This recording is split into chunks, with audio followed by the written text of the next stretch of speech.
Arby's is quite a restaurant. I'm about to talk about so many rises and falls, not just typical fluctuations, major ones, that they've experienced over the years. Let me try to figure this out. I'm about to talk about a rise, fall, rise, fall, rise, fall, rise, fall, and rise again. I hope that's right. After the video, you can go back to this part and double check it. I know, it's unbelievable. It gets crazy, but let's start off slow at the beginning. There were these two guys, they were brothers, named Leroy and Forrest Raffle. They're usually referred to as the Raffle brothers, like how we have the Coen brothers, but instead of making movies, these two were in the restaurant business. In the 1940s, they both graduated from college, one with a degree in finance, and the other with a degree in hotel and restaurant administration. Sounds like a good pair to start a restaurant, but they didn't do it right away. In the 1950s, they bought a business from their uncle that dealt with restaurant equipment. If you were starting or remodeling a restaurant at the time, you can call them up and they'd provide you with your stove or fryers or whatever you needed. They'd even help you in designing the kitchen layout and install everything for you. As you would imagine, they were very tuned into the industry. They saw firsthand, and before many others, how the fast food part of it was growing. It was the early 1960s. McDonald's was becoming a household name, and there were a bunch of other businesses popping up, I guess you can say trying to be the next McDonald's. Though they saw this as an attractive new industry, they also recognized the level of competition. You don't want to compete with McDonald's, and you don't want to compete with everyone trying to be McDonald's. So they tried to sidestep that competition a bit and make themselves different by specializing in roast beef sandwiches. It was a different menu item, but also a more expensive one. In the beginning, their roast beef sandwiches were almost 5 times the price of a McDonald's hamburger. It was a way to become a more indirect competitor by attracting a different, more adult, possibly higher income customer. The first Arby's went up in July of 1964 in the small town of Boardman, Ohio. Just to give you an idea of the geography, their restaurant equipment business was headquartered in the bordering town of Youngstown, Ohio. That first location did pretty well, so I'm thinking the Raffle brothers recognized an opportunity to expand and the pressure to do it fast before the industry became saturated and there was no room left for them to do it. I say this because within 3 years of opening that first location, there were now 100 locations. 3 years after that, by the end of the decade, there were 300, not just in Ohio, across 37 states. Now, the obvious question is, how did they possibly do all this fast? And the answer is a lot of debt, and franchising, and private investors, but yeah, a lot of debt. To this point, it seems like the plan was to expand by any means necessary. Then, once they're large and established enough, they'd be able to have a successful initial public offering, sell the company to the public on the stock market, and use that money just to clean things up. It didn't go well. They had some bad luck with things happening in the market, and the IPO never happened, meaning they didn't get the cash that they were counting on, and that's when things went bad. They couldn't afford to pay their loans, and they couldn't afford to operate their business. The bank stepped in, they stopped providing things to the franchisees, so in return, the franchisees stopped giving them their cut of the sales. It was bad news. A company of this size needs a lot of money to operate, and they already used all their funds building their business to this size. And really, what can you do at this point? After a few months of struggling like this, they finally filed for bankruptcy. The whole thing was a major setback, but not the end,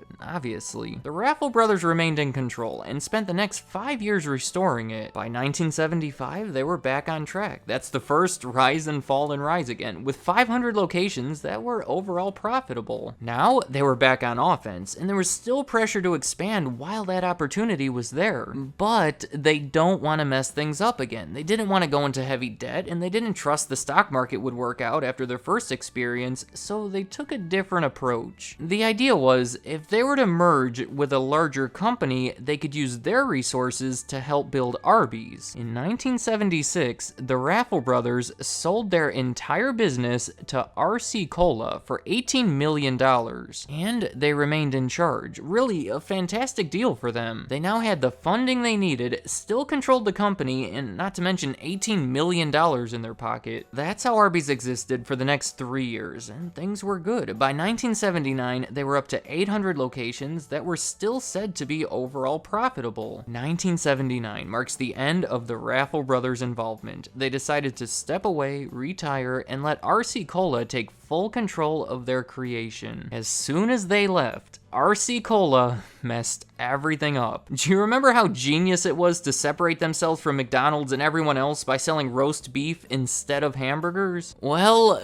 now they started selling hamburgers. I don't know exactly why. Maybe they saw potential in the bigger market, but we can all see how straying away from what made you unique and popular in the first place is not the best idea. Sales fell. They started blending in with everyone else, and that was their existence for the next 5 years. In 1984, the whole company of RC Cola, including Arby's, was bought by this guy Victor Posner, who switched up Arby's management. The new management cut out all that hamburger nonsense, made a few other changes, and essentially brought them back. By the late 1980s, they were opening new locations faster than ever. Now, this new owner, Victor Posner, seems to have hired a good management team, but his intentions with the company were questionable. He was a 67-year-old billionaire known for his long history of hostile takeovers and leveraged buyouts. Not long after he bought RC Cola, he was found guilty of tax evasion, accused of insider trading. This guy is fascinating, but probably not the person you want around your business. The management and the franchisees accused him of not acting in the best interest of the company, essentially pocketing cash from it instead of reinvesting it. It got so bad to where it came to a point where the management and the franchisees tried to come together and buy the company. He refused to sell it, and soon after, many of them either quit or were fired, and the ones remained did not have a great relationship with him. I think it's safe to say that all of this drama behind the scenes and the questionable motives from the owner caused Arby's to slip again. In 1993, Victor Posner was being investigated for his, I guess you would call, long history of shady dealings, and it didn't end well for him. He was forced to step away and get rid of the company that owned Arby's. The end result was the creation of a new company called Triarc. They now owned and controlled Arby's with yet another management team. From here, things started improving again. Throughout the 1990s, Triarc was selling its businesses that were unrelated to food and drinks and increasing their involvement in those food and drink businesses. If you watch my video on Snapple, Triarc is a significant part of it. Well, eventually they got rid of Snapple and almost everything else except for Arby's. In 2008, now focused almost entirely on fast food, Triarc bought Wendy's. It was a $2.34 billion deal that brought Arby's and Wendy's together. Soon after, Triarc changed their name to Wendy's Arby's Group. My goodness, I told you there's a lot of changes. Let's keep going into the more modern era. Those years that they spent joined with Wendy's weren't too good for Arby's. When the economy went down in 2008, it was bad news for them. There's evidence of this all over the place, but I think looking at their same-store sales over these 3 years is a quick and easy way to see it. They were deep into the negative every year, much more than the rest of the industry. Just look at Wendy's, for example. They took a hit, but nothing like Arby's. With Arby's slipping so much, Arby's Wendy's Group decided to sell 81.5% of Arby's to a private equity firm for $430 million. The reasoning for them selling it was it allowed them to focus more on their stronger chain. The new owners of Arby's are now called Inspire Brands. That's where they remain today, and things seem to be going better. This article from Forbes from 2017 says that they've grown same-store sales for 14 straight quarters, outperforming the rest of the industry, and some of those are their best quarters ever, which is really good, especially compared to how they were doing. They started doing this thing where they would introduce new menu items like crazy under promotional pricing, and then once they raise the price, they closely monitor how it performs. If it meets a certain requirement, they keep it, otherwise they move on to something else. And it's led to a bunch of successful products, like gyros and a brisket sandwich. Marketing has been a big part of the comeback too. They've been spending a lot of money on it. I'm sure you know their newest slogan,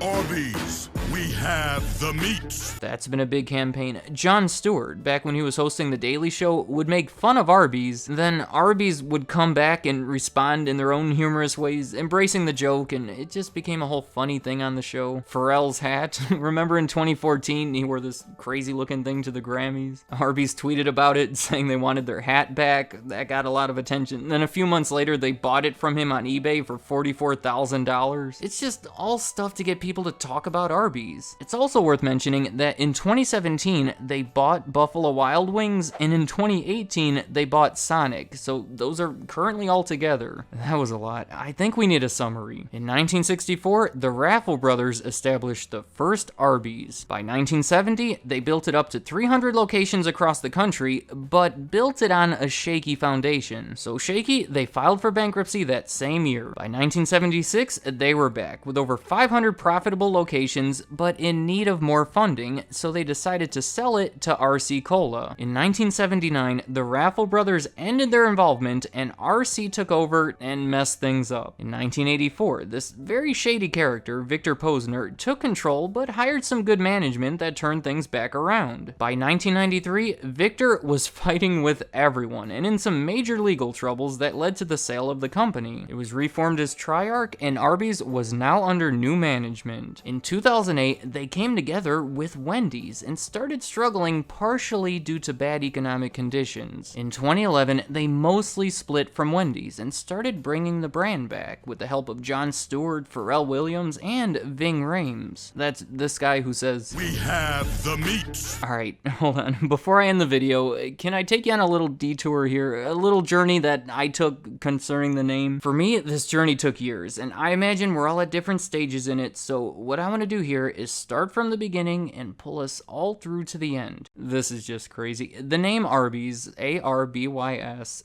have you ever stopped to think where it comes from? It's not a person's name, it's not a word in the dictionary, it's actually a word created to be the name of this restaurant, which you don't see often. For some of you, this is going to blow your mind, and you're going to wonder why you didn't connect the dots sooner. Arby's sounds identical to RB's, the letters, and as we all know, this is a restaurant that specializes in selling roast beef sandwiches, RB, so that should be the end of it. There was even a famous and somewhat clever commercial in the early 1980s that assigns a meaning to each letter. America's roast beef. Yes, sir. Which, of course, supports this theory. But oddly, very oddly, that's not the case. Remember the two guys that started it, the Raffle brothers? Well, Raffle Brothers is also RB, and according to the restaurant representatives over the years, and Forrest Raffle himself, that's where it comes from. We came up with Arby's, which stands for RB, the initial of Raffle Brothers, although I guess customers might think the initials stand for roast beef. That's pretty conclusive, but